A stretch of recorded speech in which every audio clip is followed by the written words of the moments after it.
रघुपति राघव राजा राम, पतित पावन सीताराम। रघुपति राघव राजा राम, पतित पावन सीताराम।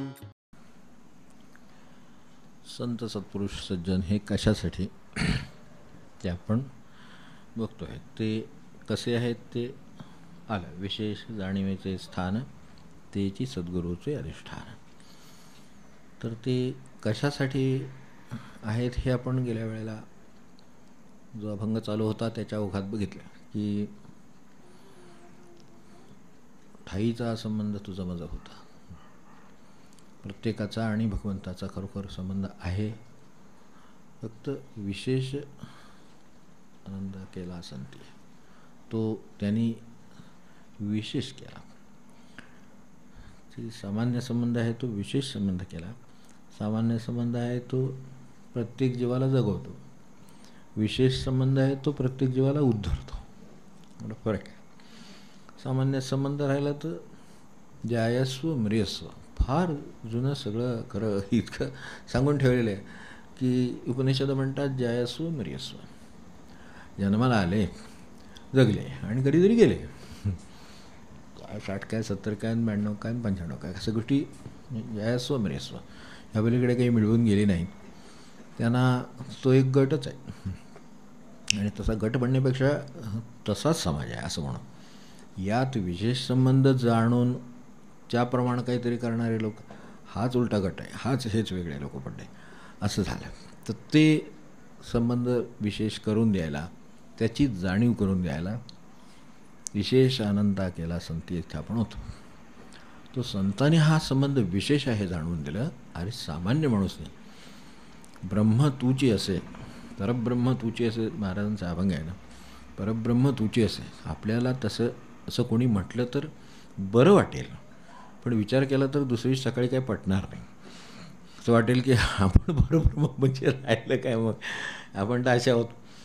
तुम्ही कसेही असा, तुमच्या ठाई परब्रह्म आहे असं त्यांना म्हणायचं. हां, तुमच्या ठिकाणी आहे, तुम्ही तसे वागाल तर ते दिसून येईल. संतसुद्धा ते तसे संत आम्हापरी देही आले. बरोबर. देहात काय फरक आहे, काय अवसरात काय फरक आहे, कामक्यात काय फरक आहे, काय नाही, आहे तसं आहे सगळं. पण कशात फरक आहे तर वृत्तीत फरक आहे, वागण्यात फरक आहे, संबंधात फरक आहे, हे सगळ्यात बाकीच्यात फरक आहे. तेव्हा तो फरक त्याला जाणवून दिला की हे सगळं सारखंच असतं, संबंध सामान्यच असतो. फक्त विशेष केव्हा होतो, ज्या वेळेला तो जाणीव ते आपल्याला दाखवून देते की अरे विशेष संबंध आहे. यासाठी जन्माला आलेलं आहे. जयस्व म्रियस्व, त्या म्रियस्व लोकांसाठी जन्माला आलेलं नाही, हे त्याला जाणवून देणं यासाठी संतांचं काम आहे. आणि तेच ते त्यांच्या आयुष्यात उद्दिष्ट तेवढंच आहे. त्यांना आणि स्वतःला काही मिळवायचं आहे किंवा काय त्यांना वैयक्तिक प्राप्तव्य काही आहे असं काही उरलेलं नाही. आणि जेव्हा ते उरत नाही तेव्हाच ते त्या अवस्थेला असतात. ते वैयक्तिक प्राप्तव्य उरलेलं असलं म्हणजे दक्षिणेची चिंता लागते, पूजेची चिंता लागते, सगळ्याची चिंता लागते, पैशाची चिंता लागते, तेव्हा ते लागणार. ठीक आहे, पण ते सामान्य झालं.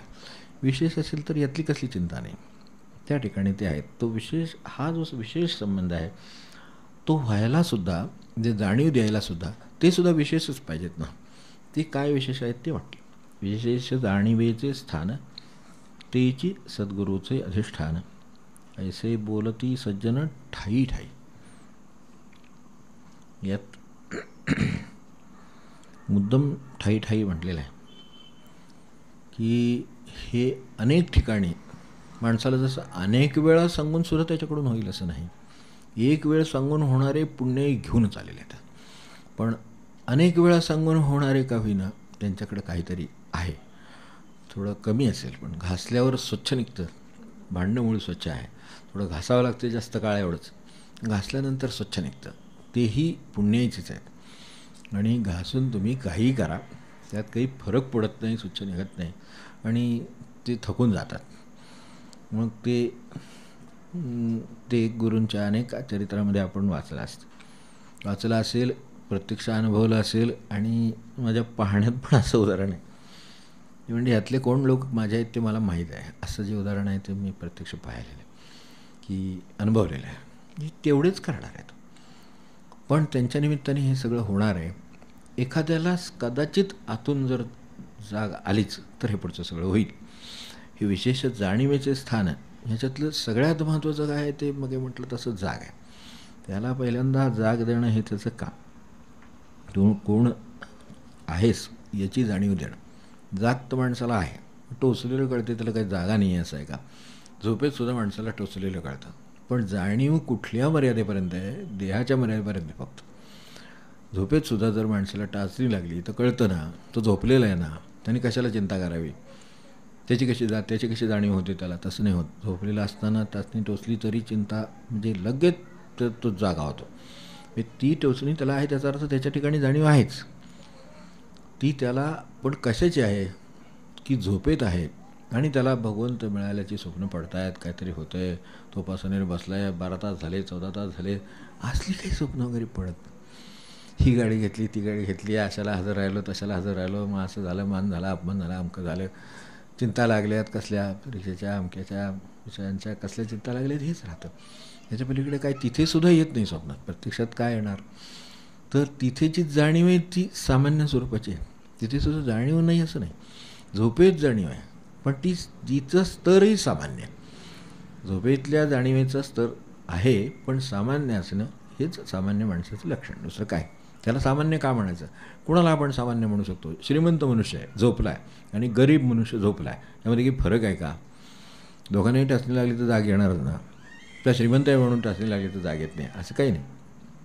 त्यालाही जाग येणार, गरिबालाही जाग येणार. म्हणजे ह्याच्यावरती अवलंबून नाही. म्हणजे त्या अर्थाने मग विचार केला तर दोन्ही सामान्य आहेत. असं आता आपण व्यवहारात म्हणालेलं तर आवडेल. व्यवहारात काय म्हणायचं नाही आपण, नाही ते फार थोरासा मी आहे, ठीक आहे थोरासा मी, आपण आपला नमस्कार करावा, मोकळा व्हावं.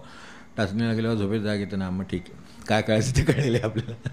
संत बरोबर ओळखायला शिकवतात काय आहे ते आणि बरोबर काय करायचं ते पण शिकवतात. आता आपल्याला पुन्हा भौतिक शनिवारी त्यांच्या कृपेने योग आला तर ते कळेलच.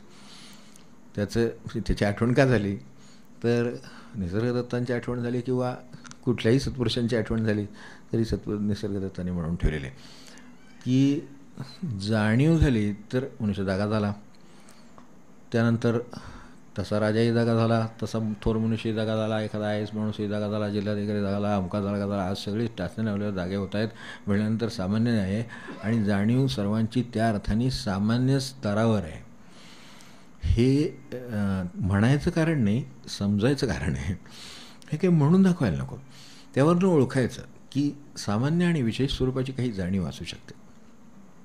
असं हे कळण्यासाठी हे आहे. तर ते अशा तऱ्हेच्या गोष्टी बारीक सारीक कळून देतात आणि मग काय करावं ह्यातून आता हे तर सामान्य आहे, ते तर विशेष आहेतच आणि आपल्याला विशेष करू इच्छितात. विशेष अनंता केला संती तो जो आहे तो विशेष संबंध करून देतात. तर ही सामान्य जाणीव आहे ही फक्त तुझ्या देहाच्या रक्षणापुरती, की त्याला काही होऊ नये, त्याला त्रास झाला आहे हे जाणीव देण्यापुरती आहे.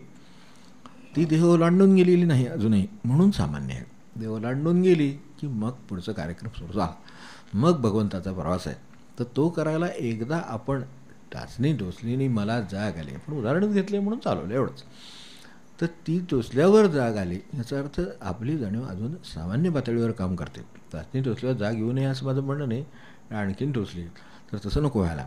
त्यामुळे जाग लगेच यावी. तशी ती सगळ्या बाबतीत देहाच्या बुद्धीला धरून ज्या ज्या गोष्टी आहेत त्याला धरून आपल्याला जाणीव होती आज, ती खरं सांगायचं तर विशेष असावी.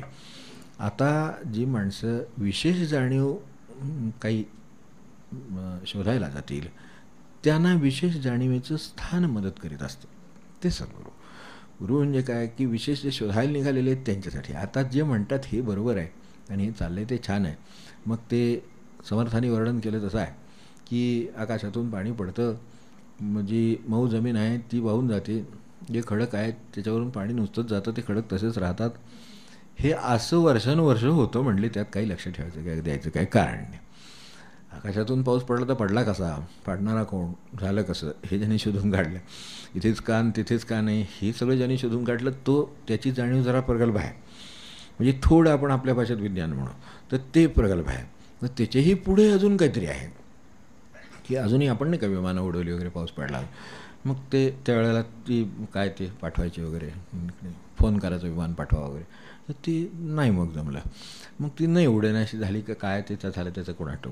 पण हे इतपतच आहे, ह्याच्या पलीकडे काही सामान्य जाणीव आहेत. जर आणखीन थोडीशी प्रगती झाली तर एवढंच होऊ शकतं, ह्याच्या पलीकडे काही करता येत नाही.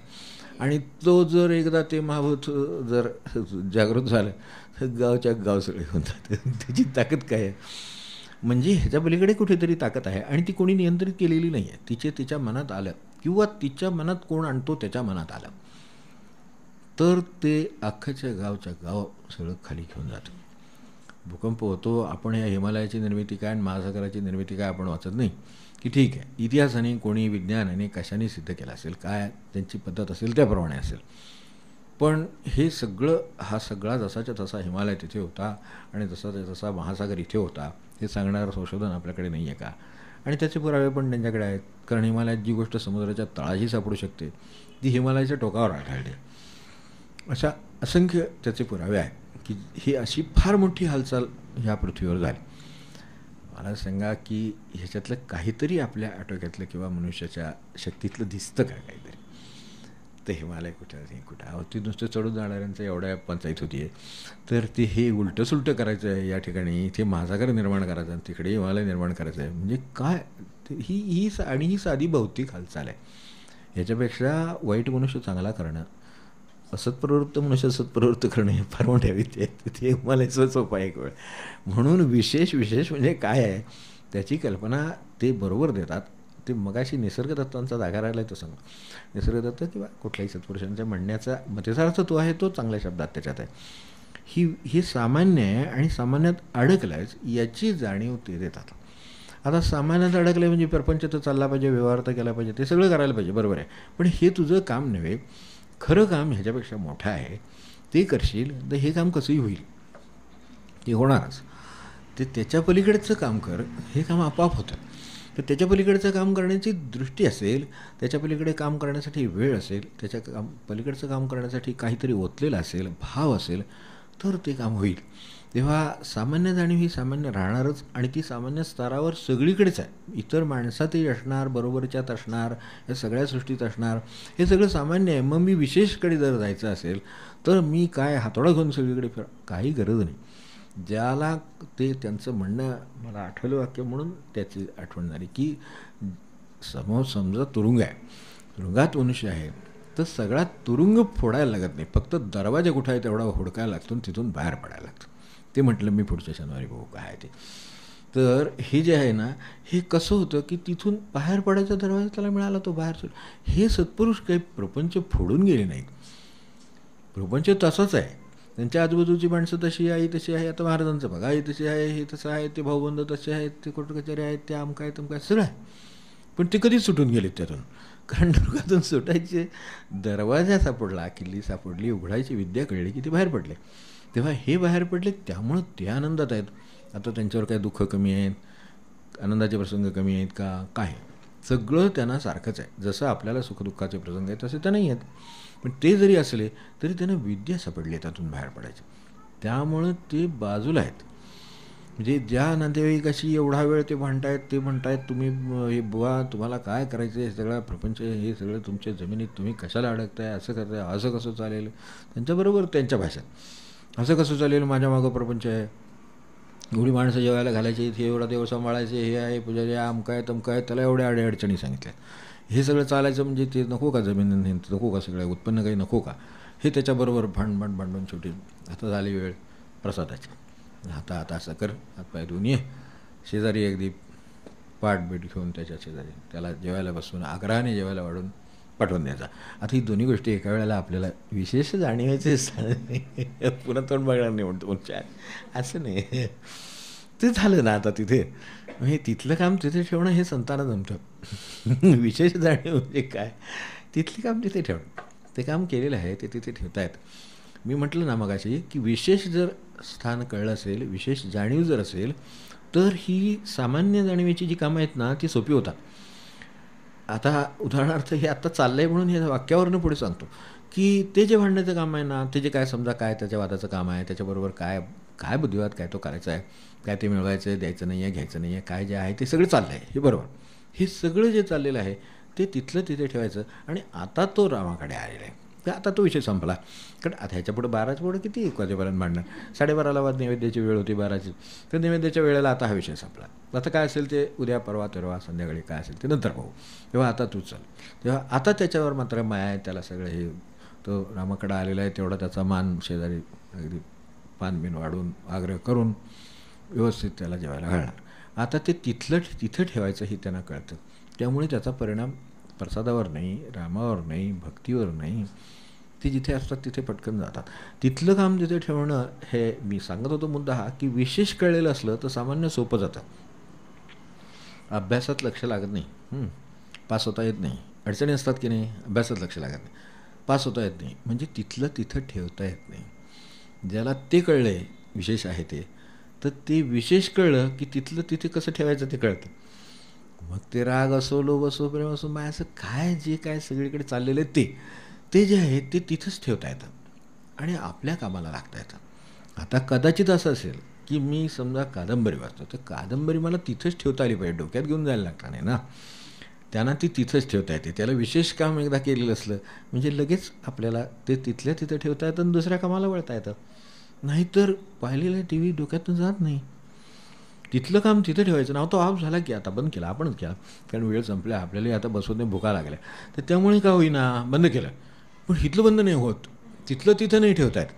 आणि तिथलं आधी तिथं मुळात असतंच कुठं, ते कुठंतरी असतं. ते आपलं आहे म्हणतात म्हणून आपण आहे म्हणायचं, ह्यापेक्षा तिथं काही नसतं. ते त्यांनी काय ते एकदा तुमच्यासाठी करून दाखवलेलं आहे, त्या आयुष्यात त्यांच्या काय परत ते करणार नाही. ते जे काय करून दाखवायचं त्याच्यासाठी पैसे मिळाले, त्यांनी केलं, त्यांच्याकडे विद्या होती, झाली, आपली करमणूक झाली, विषय संपला. आता उठून आपल्या कामाला. तर आता उठून आपल्या कामाला ते तिथलं तिथं ठेवता आलं पाहिजे, तर अभ्यासात लक्ष लागेल, नाही तर ते आठवेल. सामान्यच राहिलं म्हणजे ही अडचण येते, विशेष राहिलं म्हणजे मग काय प्रश्न नाही, मग ते काय अभ्यास असं. म्हणून म्हटलं एकदा विशेष काम साधलं की सामान्य कामं आपाप साधतात. ऑफिसमध्ये माणसावर ताण, बरोबर, कोणावर ताण नाही, घरातल्या माणसावर काही ताण नाही अशी काय आपली कल्पना आहे. घरातल्या माणसाला ताण देणारी किती माणसं आहेत. मी तो ऑफिसमध्ये करणार असतो तर घरी आल्यावर ताण देणार परत, म्हणजे तो निदान 8 तास बाहेर असतो, ते बरं आला की त्याचं सुरू होतं काहीतरी. हे कुठे दुकानात जा, धंद्यात जा, काय कुठे जा, त्याचं दुकान बंद करून आला की तो इकडे आरडाओरडा करायला लागतो. का तो म्हणतो मला एवढा त्रास झाला सकाळपासून, मी उभा आहे, आमकाय तमकाय. तू मी उभी आता, हे काय बसून आहेत काय, तर त्यांना काय दिवसभर काम नाही घरामध्ये. केर काढायचा झाला म्हणजे आता साधनं निघालेत, पण कमरेचा टाका ढिला होतो म्हणतात, तशीच अवस्था आहे खरोखर. त्यानं जरी काढायचं झाला तर त्या माणसाला किती त्रास आहे. मग ते सगळं त्याला जो त्रास आहे तो आल्यावर त्याच्या काही लक्षात असतो का, त्याचं काम तिथं ठेवलं आहे का त्यानं, नाही, तो ते घेऊन आलेला आहे, सामान्य आहे म्हणून ते घेऊन येतो. बरोबर, मग घेऊन आला की त्याचा त्रास तो घरी पोचवतो घेऊन, आणि मग घरच्यांना त्रास होतो, घरच्यांना आधीच त्रास आहे. म्हणजे असंही उलटही होऊ शकतं. तेव्हा दिवसभर असं का म्हणतं की असं काय एका बाजूला काय अन्याय नाही, एका बाजूला नाही, तर ते आल्यावर करायचे ते त्यांच्या मागं भुंगाला, म्हणजे साध्या भाषेत म्हणजे आधी त्या साहित्यिक भाषा काय करणार, तर त्यांच्या मागे भुंगा लावणार की तुम्ही दिवसभर बाहेर होता, तुम्हाला इथं काय काय आलं, दिवसभर काय काय झालं, काय झालं, तुम्हाला काय कल्पना आहे का, हे असे भांडले, ते तसे वागले, ते तसा फोन आला, हे अमक्याचं तसं झालं, तमक्याचं तसं झालं, दिवसभर तोंड मारा द्यायला लागले सगळ्याला. तुम्ही आता निवांत तिथं बसून पंख्याखाली, आता असंच वाटणार माणसाला तिथं बसून. त्याला दोघांनी ते शेवटी तेच, सामान्य म्हणजे सामान्यच, हेही सामान्य तेही सामान्य. मग आता ज्याला विशेष कळलेलं आहे, जो विशेष स्थान, हे जाणीवेचे विशेष स्थान जे आहे, तसं ते देऊ इच्छितात, पण घेणारा आहे का हा प्रश्न आहे. ते घेणारा असला तर ते द्यायला तयार आहेत. आता घेणारा नसला म्हणजे देणारा काय देणार मला सांगा, ओझं होणार नसतो त्याला, तो काय घेणार नाही, काय नाही, की नाही. वृथा भार व्हा यरानी, तसले त्या अर्थाने बरोबर नानाशास्त्री धांडवळीती समर्थ नाही का म्हणले, नानाशास्त्री धांडवळीती बरोबर आहे. पण कशाला, म्हणजे जाणीवेचं स्थान आहे हे कळलं, किंवा तिथे विशेष आहे हे कळलं, त्यांनी काय सांगितलं ते केलं तर खरं काय त्याचा फायदा आहे. पण तो म्हणतो हे बरोबर आहे का बघूया आणखीन एखाद्या ग्रंथात, ते बरोबर आहे का बघूया आणखीन तिसऱ्या ग्रंथात, हे म्हणतात ते बरोबर आहे का आणखीन ठिकाणी ऐकूया. हे सगळं करण्यात ते आयुष्य चालले की इकडे ते करायचं राहिलं ना मुळे. समजा अगदी स्वयंपाकाची कृती आहे, अमुक पदार्थ करायचा ठरला, तो करायचं हे ठरलं, हे बरोबर आहे, तो कसा करायचा हेही कळलं, पण ह्यात अजून काही करता येण्यासारखं आहे म्हणून एक 10 शेजारणींना विचारून आलं, तर पदार्थ पोटात जायचा कधी मला सांगा. मला परमार्थ ज्या अवस्थेत आहे त्याची झालेली आहे. ते समर्थ जे नानाशास्त्री धांडोळी जे आठवलं ते त्यासाठी की काय होतं, नानाशास्त्री धांडोळ्याला हरकत नाही, पण आयुष्य तेवढं नाही आहे ना. आधी मुळात लक्षात यायला वेळ लागतो, ते कळायला वेळ लागतो. पुण्याचे ते वेगळेच, ते लवकरच लक्षात येतं. पण ज्यांच्या लक्षात आलं आहे ते सुद्धा जर हे धुंडाळत बसले तर मग आयुष्य पुरे ना सर्वथा, असं म्हटलं स्वच्छ. समर्थांचं म्हणणं कसं स्वच्छ असतं. नाना शास्त्री दंडवळीचं आयुष्य पुरे ना सर्वथा. कसं पुरेल आयुष्य मला सांगा. जे काय करायचं आहे ते जर त्याला, म्हणून ते साध्या पदार्थाचं सांगितलं.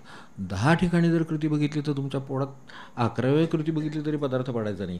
त्यापेक्षा जी कृती कळली होती त्यांनी जर केलं असतं तर निदान अर्ध पोट तरी भरलं असतं. मी म्हणतो थोडं कमी जास्त तिखट कमी झालं असतं, काहीतरी मीठ कमी झालं असतं, पण आज पोटाला आधार झाला असता. जे मिळालं आहे. म्हणून नेहमी माताजींचं म्हणणं आहे ते लक्षात ठेवायचं आहे, ते तेवढ्यासाठी की मिळालेल्या प्रकाशाचा वापर करा म्हणजे पुढचा प्रकाश मिळेल. किती सोपं आहे खरं म्हणजे. आधी मिळालेल्या प्रकाशाचा वापर तरी करा. महाराज काय म्हणले, तुम्ही नाम घ्या, बाकीचं मी सगळं करतो. आपण नाम तरी घेऊन बघू बाकीचं ते करतायत का काही. पण नुसतं नाम घेऊन बाकीचं ते करणार म्हणजे माझ्या इतक्या गोष्टी आहेत. मग किती नाम घ्यावं लागेल. आधी घेतलंच नाही मुळामध्ये त्याची चर्चा कशाला करून उपयोग आहे मला सांगा. आणि मग इतके लोकांनी नाम घेतलं त्यांचं कुठं सगळं झालं. आता सगळं व्हायचं म्हणजे तुमच्या आयुष्यात काय सगळं होईल का मला सांगा. एक माणूस दाखवायचं तर सगळं झालं. एकच होतं फक्त शेवटी, एवढं नक्की. तेवढं सगळं पार पडतं, बाकीचं काय होईल आणि काय नाही याची शेवटच्या क्षणापर्यंत काही खात्री नाही. म्हणून ते जाणीव करून देतात की यासाठी नाही चालू आपण, आपलं कामच वेगळं आहे. तर त्या वेगळ्या कामासाठी जे आलो आहे ते कळेना. विशेष जाणीवेचे स्थान तेची सद्गुरूचे अधिष्ठान ऐसे बोलते सज्जन. तर हे सतत म्हणजे यात जे अगदी सुरुवातीला पद आलं, स्वहित राहावे, मला देहायोनी स्वहित करावे. तेव्हा स्वहिताच्या कल्पना स्पष्ट असाव्यात की मला आहे ह्या मिळालेल्या जन्मामध्ये मला माझं कर्तव्य हे तर लागलेलंच आहे मागे, ते मला करायचंच आहे. पण मला भगवंत मिळवायचं आहे हे माझं खरं कर्तव्य. ते ज्याने मिळवला तो खरा, तर ते मिळवायचं आहे. ह्या स्वहित हे त्याच्यात आहे, ती भगवंत मिळवण्यात.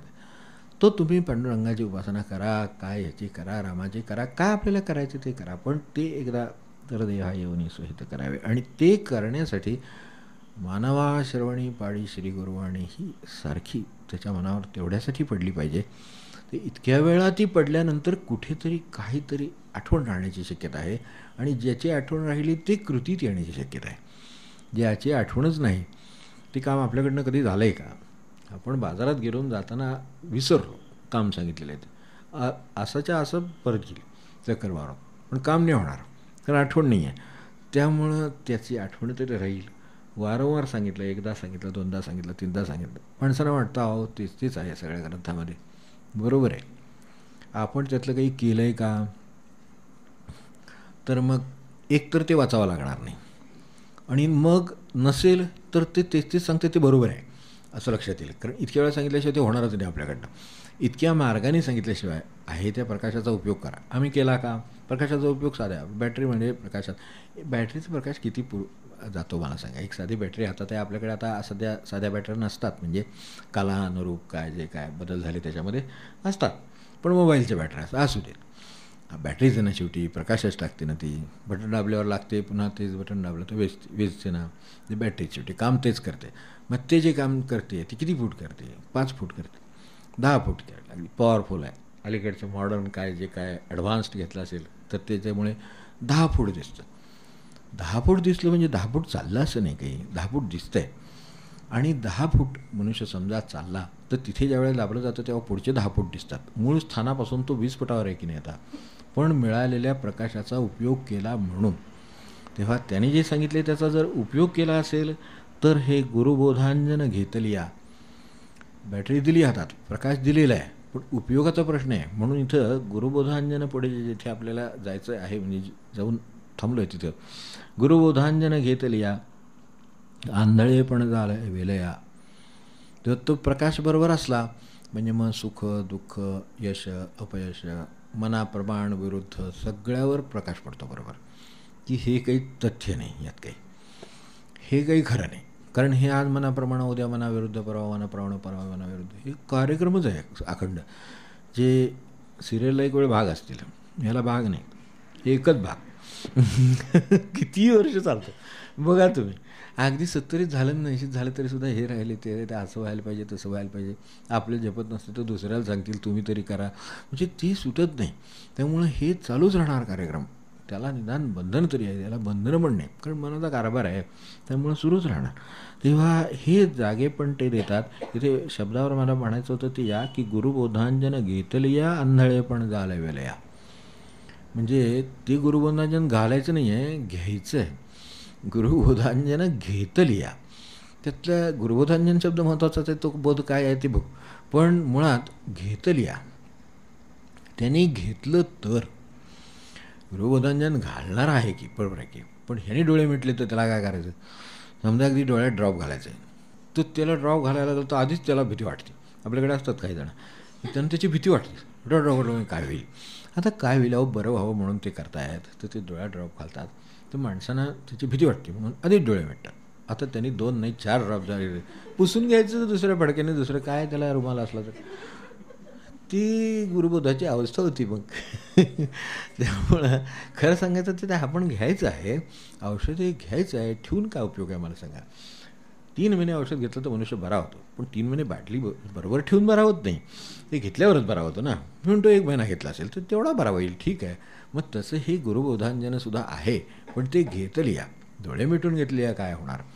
हे डोळे उघडून घ्यायचं आहे, कान उघडून ऐकायचं आहे, म्हणजे ते जाऊ द्यायचं आहे आणि ठेवून घ्यायचं आहे. कानात गेलेलं आहे ते मनात असलं पाहिजे, की जे आता हे गेलेलं आहे कानात ते मनात असलं पाहिजे. मग आंधळेपण जाय वेलया, द्रष्टेपण ही वाया होऊन या जाय. सगुणी सगुण भजावे, चित्तशुद्धी ते पावावे, ज्ञानदृष्टीने पहावे सद्गुरूसी. हे लक्षात ठेवा. सगुणी सगुण भजावे, चित्तशुद्धी ते पावावे. आधी पांडुरंगाचे दर्शन खऱ्या अर्थाने होऊ दे, पांडुरंगाचा अर्थ कळू दे. मागे आपण सदा विठ्ठल चिंतन घडो बघितल्या, तर तामघोष कानी पडू हे एकदा होऊ दे. मग ते झाल्यानंतर चित्तातले इतर घोष थांबू देत, जरा कमी होऊ देत. स्वतःचे म्हणता आग्रह अमकं तमकं जे काय साठलेलं सगळं, जे काय अनुभव अमकं जे काय झाले आहे, काय करतो काय अमुक तमुक, त्याची सगळ्याचा घोष चालू असतो. तर तो थांबू दे आणि विठ्ठल विठ्ठल होऊ दे. ते झाल्यानंतर मग जरा मोकळी जागा होईल. मग हे म्हणून सगुणी सगुण भजावे. आपण स्वतःला काही निर्गुण समजू नये, आणि भगवंत निर्गुण आहेच, पण आपल्याला ते जमणारं काम नाही. त्यामुळं आपण सगुणी सगुण भजावे, चित्तशुद्धी ते पावावे. नाम मनुष्य घेत असला की कानावर पडते सारखा, इतर गोष्ट का आठवत नाही त्या क्षणी. म्हणून वैखरी जपाचं एवढं महात्म्य आहे. त्याचं स्वतःचं एक महात्म्य आहे. काही काळानंतर त्याची गरज नसेल. मन जर मोकळं झालं असेल तर त्याची कदाचित गरज राहणारही नाही, मनातल्या मनात होईल. पण त्यावेळेला दुसरं काही होत नाही मनामध्ये, हे ज्यावेळेला होईल त्यावेळेला होईल, नसेल तर आहेच वैखरी परत. कारण ते ठणठण असल्याशिवाय आपल्याला एक तिकडे चालू आहे तर एका वेळेला 2 गोष्टी ऐकू येतात की नाही. काहीतरी मशीन चालू आहे, ठीक आहे, पण तेही हा मशीनचा आवाज येतो आणि हाही आवाज येतो. मग आपल्याला ते आपले स्वतःचे आवाजही येतात आणि रामाचंही नाम येतं, चालू दे. पण निदान दोन्ही येत आहेत एवढं तरी झालं. पण ते घ्यायला नको का. ते दुसरा आवाज चालू आहे म्हणून निदान 2 चालू आहेत एवढं तरी कळलं. मग त्याच्यातला दुसरा हळूहळू कमी होईल. आपला वाढला तर तो आपोआप कमी होतो. तशी हे जास्त नाम वाढत गेलं की आपोआपच प्रापंचिक गोष्टींचा चिंता विचार हे सगळं जे काय कार्यक्रम आहे हा कमी होईल. तेव्हा हे सगळं कमी व्हायला त्यांनी हे मार्ग दिले आपल्याला, तेवढे लक्षात ठेवावे. आणि काय होतं, नानाशास्त्री धांडोळीचा ज्या हिची आठवण झाली होती ती एवढ्यासाठी झाली की त्यामुळं होतं काय ते सांगितलेलं आहे पुढे ना, की अंतरी संशयाची व्यथा वाढवची लागे. नानाशास्त्री धांडोळीचा, नानाशास्त्री धांडोळ्याची काही गरज नाही. एक गुरुमागं शास्त्रभास आहे आपल्याला, ते शास्त्रभास आहे. त्याला पूरक काय असेल तर जरूर घ्यावं, पण नसेल तर जे मूळ धरलं आहे ते धरून ठेवा. त्याने नाम सांगितले ना आपल्याला, आपण नाम धरून ठेवावं. त्याने वैखरी सांगितले वैखरी धरून ठेवावे. काय आपल्याला जे सांगितलं आहे ते महाराजांनी ते धरून ठेवावं. 4 पावलं पुढे जाईलच माणूस. प्रवास खूप मोठा आहे त्यांनाही माहिती आहे, त्यांनी केलेलेच आहेत म्हणूनच ते सांगतायत. मग ज्यांनी 12 वर्षे केली, कोणी 24 वर्षे, कोणी 36 वर्ष. निंबर्गे महाराजांसारखी माणसं 36 वर्ष तपश्चर्या करतात, म्हणजे कल्पनेत सुद्धा आपल्याला ते किती कठीण वाटतं. 36 दिवस अवघड आहे, 36 वर्ष तर कल्पनेच्या पलीकडचे आहे आपल्याला. 36 वर्ष साधन करून यायचं ही काही चेष्टेची गोष्ट आहे का. म्हणून एवढा आज ते टिकून आहे. अजूनही त्यांचा प्रभाव, अजूनही कुठेही अनुभव त्यांचा टिकून आहे. त्यामुळं ते जे साधन आहे ते त्यांना तेवढं अभिप्रेत आहे. मग चित्तशुद्धी ते पावावे, चित्तशुद्धी ते पावावे, सगुण भजावे. म्हणजे जे जे मला हवं म्हणून वाटतं आहे, जे जे मला वाटते मी भगवंताला दिलेलं आहे, जे जे माझ्याकडे आहे ते मी भगवंताला दिलेलं आहे. मी मोकळा आहे. म्हणजे भगवंत म्हणतो आता मला भरायला हरकत नाही आत, तुम्ही मोकळे झाला ते बरं झालं. तुम्ही भरलेले आहात तोपर्यंत मला कुठं प्रवेश नाही आत. त्या अर्थाने आपलं मोकळं असावं. पण आपल्याला मोकळं राहायची सवय नाही, प्रपंच भरण्याचं आहे सगळं, हो की नाही. घर भरून द्यावं लागतं. समजा मुलीचं लग्न झालं तर मांडून द्यायला जातात ना प्रपंच, ही पद्धती. आता ती काय कमी केपेबल आहे, म्हणजे आजच्या काळात सांगायचं तर की ती मांडू शकणार नाही. आणि हाताखाली माणूस आहे परत करतील काय करायचं तसं नाही, ते मांडून द्यायला जायला पाहिजे असं वाटतं. आता काय मांडून द्या, तुम्ही बाहेर पडले की त्यांना पाहिजे तसं ते मांडणार. परत येऊ नका 15 दिवस म्हणजे झाले, कारण 15 दिवसांनी आल्यावर जिकडचं तिकडे जागा बदललेल्या दिसतील तुम्हाला. तर त्यांना पाहिजे तसं त्याने मांडू देत ना. म्हणून आपल्याला हे भरायची आणि मांडायची सवय झाली. महिन्यात सामान भरलं इथपर्यंत ठीक आहे, किती सामान डोक्यात भरायचं म्हणायचं, तिथे असं सामान डोक्यात भरलेलं असतं. मग ते मांडायला जातात. म्हणजे अनेकांचे मी पाहिले म्हणून बघितले की मांडायला म्हणून जातात. अनुभव नाही ना, म्हणजे असं म्हणतात तिला अनुभव नाही. बरोबर आहे, तिला असे अनेक अनुभव नाही आले हेच चांगलं आहे. तर तिला काही अनुभव नाही आहेत, त्यामुळे आपल्याला आहे. तर मग आपण जावं आणि ते घर मांडून देऊन वगैरे सगळं तिथं ठेव असं कर तसं कर सगळं करून किती दिवस राहणार. 2-4 दिवस इकडे आहेच ना प्रपंच. शेवटी ते फोन येणारच, फोनवर फोन येणार, फोन नसता नाही फोनवर फोन येणार. म्हणणार आता या झालं काय ते मांडून. ते काय तिकडे कुठं अडकलेले नसतात, ते आपले निवांत आपल्या जागी किती दिवस डबे जेवणार ते. मग ते म्हणतात या बाद झालं. ते आले पुन्हा जर महिन्याने तेवढं जाऊ नका, 15 दिवस महिन्याने, का पुन्हा आपल्याला वाटेल हे सगळं काही बरोबर केलं नाही. आणि एवढं सगळं मी, एवढा अनुभव मला आहे, हे असं करायला पाहिजे तसं करायला पाहिजे, सगळं मी करून लावून सगळं दिलं व्यवस्थित, तर हे काहीतरी करून ठेवलं आता. किंवा आपल्याला हे अशा तऱ्हेनं सगळं भरून ठेवायचं आहे. आता पुन्हा गेल्यामुळे हा विचार मनात भरला. एकदा आपण काय तो नमस्कार करून सांगून आलो आहे ना सगळं, आता ते करतील काय करायचं ते. आणि ज्या वेळेला त्यांना अडचण येणार ना त्यावेळेला आपल्याला फोन येणार. त्याची काय काळजी करायचं कारण की काय वस्तू संपली, काय प्रसंग आला, कोणी काय आजारी पडलं, लगेच फोन येणारच आहे. पण तो आला नाही म्हणून सुद्धा जाऊन येणारी माणसं आता काय करावं, पंचावरला भरला एवढा. म्हणून ते गुरुनाथ त्यात जागा राहत नाही. तेव्हा विशेष जाणीवेचं स्थान कुठे आहे ओळखावं, आपल्याला त्यात काय करायचं ते करावं, आणि हे जे काय आहे ते मोकळं कसं करता येईल हे बघावं. आणि आत्ता आपण बघितलं तसं की सोयी तसा विशेष जी गोष्ट आहे ती साधं, सामान्य अर्थाने सामान्य राहणे, सामान्य जाणीव सर्वांना तसं राहणे. विशेष जाणीवेचे स्थान आपल्या ठिकाणी भगवंताचा एक विशेष गुण तरी असावा. एक विशेष गुण काय, करुणा आहे म्हणा, दुसऱ्याबद्दल हे आहे तळमळ आहे म्हणा, काय विसरायला शिकलो म्हणा, ते बाबांच्या याच्यात तसं विसरायला तसं विसरायला शिकलो म्हणा, साक्षीभाव आहे म्हणा, सुखदुःखाबद्दल शांत आहोत म्हणा, काही भगवंताच्या ठिकाणी कितीतरी गुण आहे. भगवंत म्हणजे सगळा गुणसमुच्चय म्हणजे भगवंत. तर त्यामुळेच ते निर्गुण झालं, कारण त्याला काही लक्षातच येत नाही यातला कुठला गुण काय करावा ते. तर तशा अर्थाने ते निर्गुण आहे. तर सगळेच गुण तिथे आहेत, त्यातलं एक गुण पकडावं एवढा आहे, क्षमा आहे. समज जमली आपल्याला, खूप झालं. जे असं काहीतरी ते विशेष होत जातं आणि मग ते त्या पातळीवर जाईल. मग ते झालं आपलाच व्यवहार सोपा होईल. विसरायला शिकला मनुष्य तर त्याला अपमान किंवा कशाचा काही त्रास नंतर होईल का. अपमान त्याचा समजा झाला, क्षणभर झाला, कल्पना करू एकदाच झाला, पण त्यानं तो त्याच्या पुढं 25 वेळा आपल्याच मनानं करून घेतला. आता त्याला काय करायचं. म्हणून ते विसरलेले काय उपदेश केले, हे सगळ्या लोकांनी जे उपदेश केले ते एवढ्यासाठी केले, ते तिथे केलं, थांबलं तिथेच. म्हणजे एक साक्षीभाव आला, बागायची दृष्टी आली. हे समजा जे काय चाललं आहे हे दुसऱ्याच्या प्रपंचाचं चाललं आहे असं वाटलं की एकदम हलकं वाटतं, तो सोडवेल काय असेल ते त्याचं ते. लगेच मनुष्य निघून जातो. आपल्या प्रपंचाचं आहे म्हणलं की त्या अडकला. म्हणजे तिथे नाही साक्षीभाव राहते, साक्षी पण आहे, करुणा आहे, काय क्षमा आहे, शांती आहे, काय भगवंताचा गुण आपल्याला विशेष म्हणून जे गुण आहेत त्यातला काय घ्यायचं आहे ते एक घ्यावा. म्हणजे ते विशेष जाणीवेचे स्थान आम्ही आपल्याला मदत करायला लागतं, कारण हा करतोय काहीतरी तर लक्ष दिलं पाहिजे. मग त्यांच्याकडून लक्ष दिलं जाईल, आपल्याला उपयोग होईल. आपल्याला तेच पाहिजे की प्रत्येक माणसाला आनंदाशिवाय खरं काय पाहिजे, नक्की तुला काय पाहिजे असं जर माणसाला विचारलं तर शेवटपर्यंत उत्तर शोधून सापडलंच तर फक्त आनंद एवढंच पाहिजे असं म्हणायचं. वस्तू कुठली वगैरे घटना कोणती हा विषय सोडून द्या, काय नाही आनंद पाहिजेच म्हणेल. कारण ते आत मुळात आनंदच हवा आहे. तर आत भगवंत बसला ना, तो आनंद रूप आहे, तो आनंदाशिवाय काय मागेल काय नाही. त्यामुळं ते त्याला खरं हवं आहे. फक्त त्याला असं वाटते की असं झालं म्हणजे आनंद होईल. आता हे काय न संपणारा कार्यक्रम आहे, म्हणून त्यांची गरज आहे आपल्याला. तर त्यांचं ऐकत असावं, करीत असावं आपण.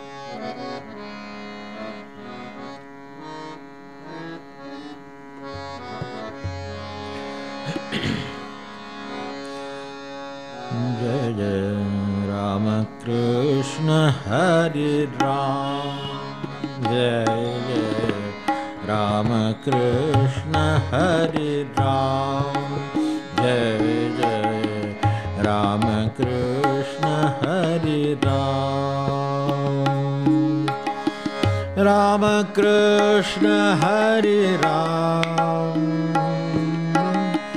राम कृष्ण हरे राम, जय जय राम कृष्ण हरे राम, जय जय राम कृष्ण हरे राम, राम कृष्ण हरे राम, राम कृष्ण हरे राम, जय जय राम कृष्ण हरे राम, जय जय राम कृष्ण हरे राम, राम कृष्ण हरे राम, राम कृष्ण हरे राम,